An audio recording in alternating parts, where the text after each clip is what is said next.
और एक हिस्सा है कि आपके बच्चों की बुद्धि कभी भी तेज रहे, तीव्र रहे, मंदी मंद ना हो, कभी भी उनकी बुद्धि तेज रहे, तेजस्वी रहे, IQ उनका अच्छा रहे, मति मंदता कभी भी ना आए। तो आप और एक छोटा सा नियोजन करना, और वो नियोजन बस वही है जो मैं बार बार पहले कह चुका हूँ, दही चूना मिला के खाते रहना, गाय के दूध का दही बनाना, चांदी के बर्तन में उसको दही जमाना, सकाड़ी उसको दही को चूना मिला के खाना।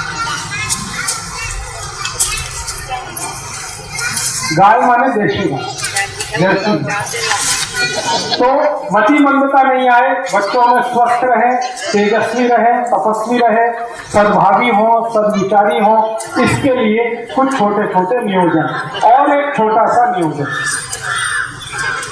वो नियोजन क्या है? नियोजन एक ही है कि हमें अच्छी सुदीर्घ जीवन वाली, तेजस्वी जीवन वाली संतान चाहिए, स्त्री हो या पुरुष, मूली हो या मूला, संतान तेजस्वी तपस्वी चाहिए। तो एक नियोजन जरूर ध्यान रखना है कि हमारे जो पति और पत्नी हैं वो आपस में जब संसर्ग करें तो पत्नी का मासिक चक्र पूरा होने के बाद, पत्नी का मासिक चक्र पूरा होने के बाद या पत्नी का मासिक चक्र शुरू होने वाले दिन से 10 दिन छोड़कर, पत्नी का मासिक चक्र शुरू होने वाले दिन से 10 दिन बाद और 17 दिन के पहले या 18 दिन के पहले, बीच का ये 7-8 दिन का जो समय है, इसी समय में एक दूसरे के साथ संसर्ग करें तो सबसे ज्यादा तेजस्वी और तपस्वी संतान होगी। पत्नी के मासिक धर्म के शुरू होने वाले दिन को गिनकर 10वें दिन से 18वें दिन के बीच का जो समय है, यही सबसे अच्छा समय है तेजस्वी और तपस्वी संतान का। वही 7-8 दिन का समय है। अब इसमें 2 तरह के दिन आएंगे, एक सम होंगे, एक विषम होंगे।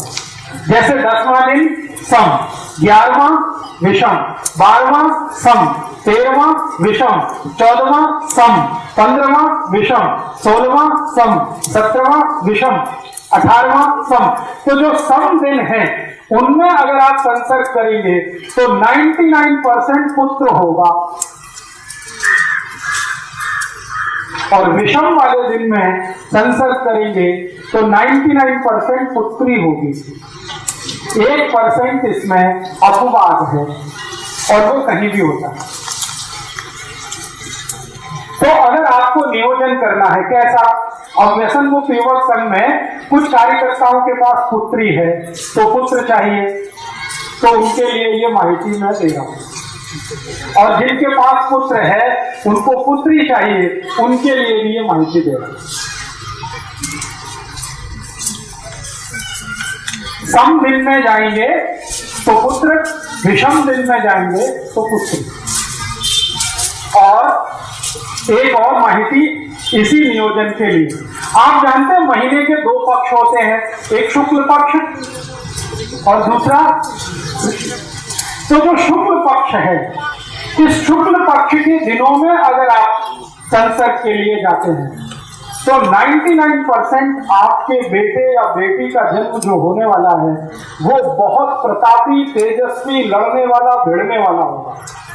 छत्रपति शिवाजी, राणा प्रताप, ऐसे जो हमारे देश में भगत सिंह, ऊधम सिंह, चंद्रशेखर आजाद, ये सब शुक्ल पक्ष वाले लोग हैं।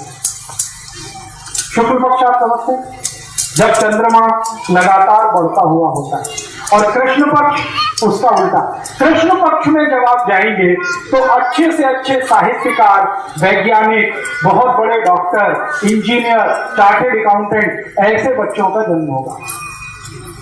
न्यूटन, आइंस्टाइन, जगदीश चंद्र खुराना, हमारे देश के बोस, हमारे देश के ये जो महान लोग साहित्य के क्षेत्र में, विज्ञान के क्षेत्र में, कला के क्षेत्र में आगे बढ़े हैं, ये सब कृष्ण पक्ष वाले लोग हैं। ठीक है। अब शुक्ल पक्ष और कृष्ण पक्ष का चक्कर क्या है? ये चक्कर है चंद्रमा के शरीर पर पड़ने वाली ऊर्जा। आप जानते हैं कृष्ण पक्ष में चंद्रमा नहीं होता और शुक्ल पक्ष में चंद्रमा बहुत तीव्र होता है। चंद्रमा की तीव्रता अपनी नहीं है। आपको मालूम है चंद्रमा का प्रकाश कहां से आया? सूर्य से। तो चंद्रमा की तीव्रता है तो वो उसकी अपनी नहीं है, सूर्य की तीव्रता है। तो आप समझ लीजिए शुक्ल पक्ष में सूर्य की तीव्रता है, तो उस दिन में जो संतान आएगी वो सूर्य जैसी ही होने वाली है। सूर्य कैसा है? जला के सबको राख कर दे, ऐसा। महाराणा प्रताप, छत्रपति शिवाजी, संभाजी महाराज, ये सब ऐसे ही लोग हैं जो शुक्ल पक्ष वाले। और आपको चंद्र पक्ष माने सूर्य का प्रकाश नहीं है, चंद्रमा का प्रकाश है। तो उस समय के नियोजन में जो संतान होगी वो दिमाग वाली होगी, शरीर वाली नहीं, जिसका ब्रेन बहुत चलेगा, इंटेलिजेंसी उसकी कंप्यूटर से जैसी, उससे भी ज्यादा तेज होगी। दुनिया में सारे दिमाग के काम करने वाले लोग चंद्र पक्ष के पैदा हुए हैं और शरीर से लड़ भिड़कर साम्राज्य स्थापित करने वाले लोग शुक्ल पक्ष के पैदा हुए।